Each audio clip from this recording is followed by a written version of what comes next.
All right, so we're gonna go through a little personal neck stretch series at home. If you're a patient, you'll notice that a lot of times when we're doing stretching in here, we have you push against us and then relax that, and then your stretch suddenly goes a whole lot further.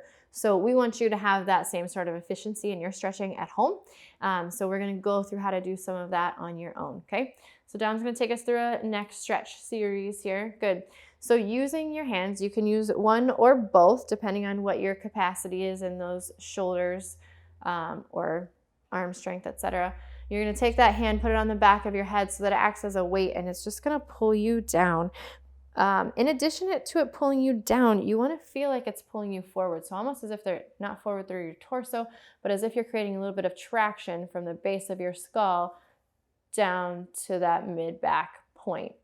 And if that feels really good and you want to continue that, like if you feel a good stretch coming straight down that back there, you want to continue that a little further down, you can even think to tuck your chin a little bit more and roll yourself up like a pill bug. And so that will come down further into the spine, potentially. Good. Whenever you get to your end point, you're going to create a little bit of pressure back as if you're going to unwind from wherever you happen to be. You're going to hold that for 3 to 5 seconds. And that pressure only needs to be like 5 to 10% of your strength. You're going to take a breath in, and on your exhale, you're going to release that pressure and let yourself just fall further into that stretch, reaching long and deep. Good. And you can do that press and release 3 to 5 times. Or honestly, if you really feel like that's lovely, you can do it a few more times than that. It's not going to hurt you. Good. So that's forward. We're going to go through a series of angles here. The same rules will apply for all of them. So as we're going through the next ones, I'm going to give you the directions, but just know that for each of them, you can do that series of 3 to 5 presses with 3 to 5 second holds. You'll want to do more of that work and hold it a little bit longer in the areas that feel tight, and you can breeze through the ones that don't feel like there's much restriction, okay? All right, so then we're gonna go ear straight to the shoulder. And this you can do to both sides. We're just gonna demo one side going through. So ear goes straight over, right? So then keeping that head in that straight over position, we're also gonna think to rotate that head so that ear goes to more to the armpit. Yep, so that nose will come up a little bit. Good. And then the opposite of that would be nose going more to armpit, but still keeping that head back and nose going to the armpit. Yes. Good.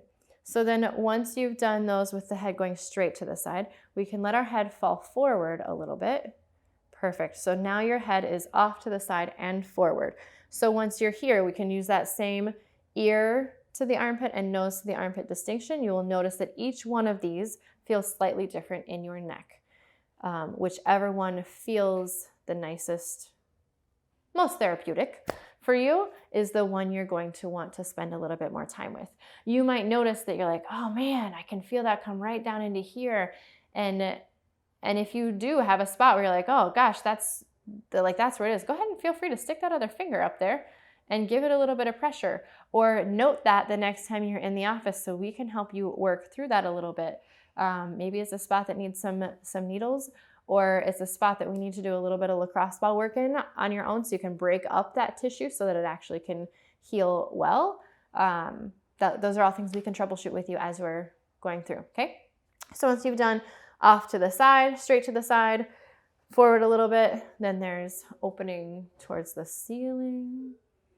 Good, so this one, you wanna make sure you're not just falling backwards and kinking that neck, because a lot of times that'll kind of pinch and hurt, right? Yeah, that was a great example. Go ahead and show that crappy example. Everything just kind of falls, right? That's not where we really want to be. We still want to be tall. We want to be lifted.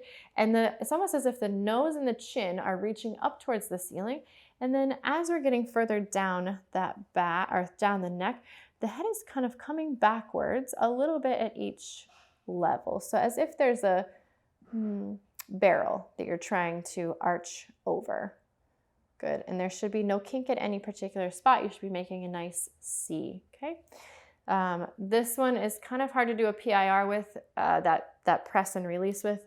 This one's press and release is more like lift a little taller, push back a little further, lift a little taller, push back a little further. And you just kind of work through the range of motion you have to work with there. Again, noting any points where it might be tight.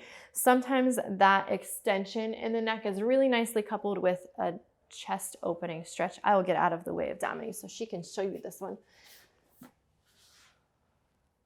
And you might notice that she can't go quite back quite as far with her head now that she's got the chest open. She may even feel a stretch coming all the way down into the forearms, and if that's the case, you can extend those fingertips back. You may also drop one arm and keep the other arm engaged so that you can feel what that feels like. And you could try your tip in combination with the arm out to the side. So tip away from this. Well, you could tip towards it too. Yeah, so any of these cervical stretches here, any of these neck stretches could be coupled with some arm stretch in addition to it, because that really gets the fascial connection involved.